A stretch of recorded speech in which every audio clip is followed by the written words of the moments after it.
Okay, let's check out the Swans versus Capote. Hell, let's just check out my mouth. So we open in 84. Capote's out in the Hamptons looking at some swans. Then we flash back to 68 on the Upper East Side.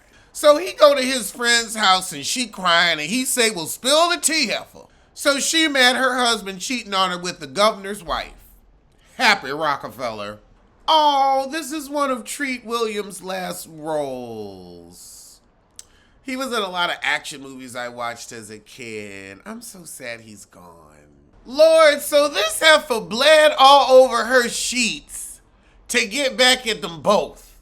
I ain't humping nobody to get revenge. I'm sorry. So he tell her, look, you're gonna get a Van Gogh and a Gauguin out of this. You can get whatever you want. Don't divorce him. You gonna get driven out of the city. He's a Paley. He's the most powerful man in America. Have a Valium and let's keep it betwixt us. And a big sip of scotch to wash down the Valium. Girl, I call that a Whitner. Okay, the title cards is giving Mad Men, but it's cute. So we go back to when her and him first met, which was on a plane with President Truman because her husband's the head of CBS.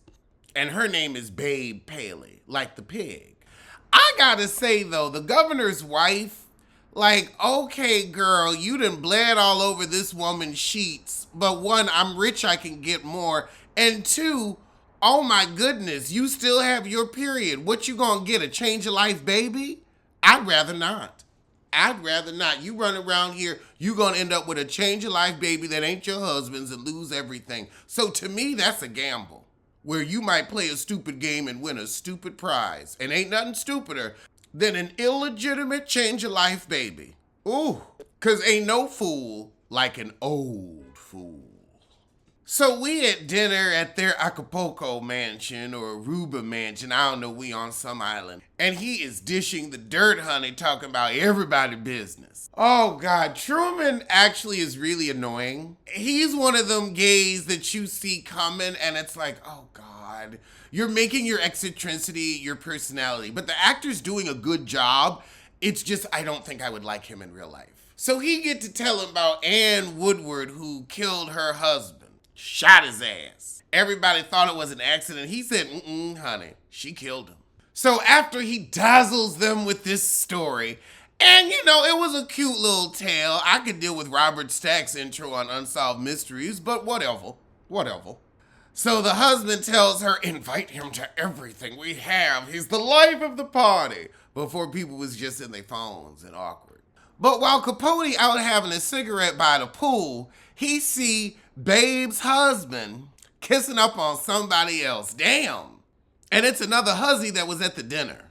So then Truman go to hang out with Babe since, you know, the husband's busying himself. So they talk about her cheating, man, and he says, we gonna be friends. I got a sense about it. I know all about you, your secret accident and the plastic surge. So fast forward to 1975, he arguing with Random House about giving back his advance. So his man, I guess, seems to be listening from the hallway.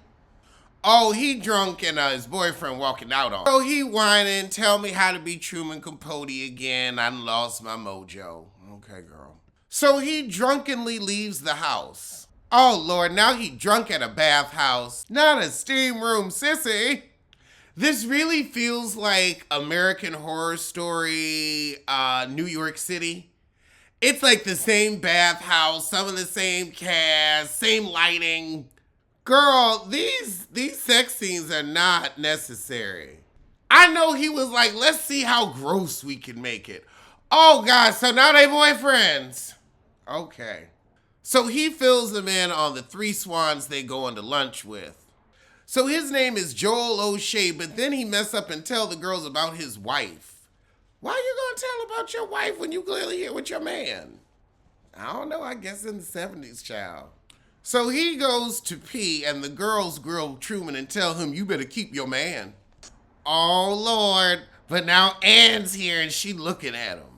So he wants to make this new kid his manager and they're all like, don't mix business and pleasure. Girl, they said he is an alcoholic who left his wife and kids to take a ride with you. He can't manage shit. And they're right. Girl, they read you, wrote you. So now Demi Moore come over and she start cussing him out. Truman, you fucking little piece of shit. You don't think I know that you told everyone that I'm a murderer? She said we was friends. Why? Diane Lane like, come on, Heifer, let's go. You an embarrassment. Girl, he said you called me a sissy, so I said I'm a sissy that book. I'm a sissy that walk. You want, here is. Oh my, girl, this is, he said you shouldn't have called me a ass Kelly Price. Girl, ain't no rage like a sissy scorned. So, child, she goes over and calls him everything but a child of God and gives him a Eric Naughty forehead baptism. Splash. And they escort her on out. Diane Lane, you know, always giving football player. She rushes her off like an offensive lineman. But she tell him, you better calm your yap before you get slapped. So he's drunk and wants to stay there for dinner, and the girls are clearly over his ass. So cut to them on the subway heading home. And the new writer's like, I thought Babe was getting us a car, and he said, I'm sure it slipped her mind. They don't like your ass. You are flavor of the week. So the new writer tell Capote, you should use that lunch to finish your book and tell how them heifers really is. Talk about what you know. So that night, he rewrites the chapter saving Demi Moore's character, just basically saying the husband got shot in the hallway by accident rather than she killed him so he couldn't leave her. So we cut to the next day, or I don't know, some point in time further on.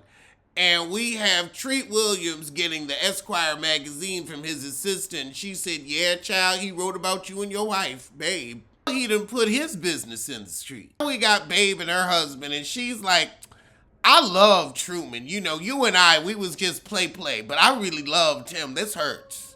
He put my business in the street, baby, in the street. So the next day, Babe meets with Diane Lane for lunch. All goodness, and committed suicide because of Truman's story. So Diane Lane says it's time to close ranks and stop being deceived by these men. From homo to hetero, they don't get no more. So we ended with them vowing to get revenge, and I will see you for the next episode. Anne's Feud. Don't grab my pussy, don't grab my pussy. I'm your cameraman. I don't want to be anything more to you. I swear, don't grab my pussy. I'm not attracted to you. You look like Yoda and the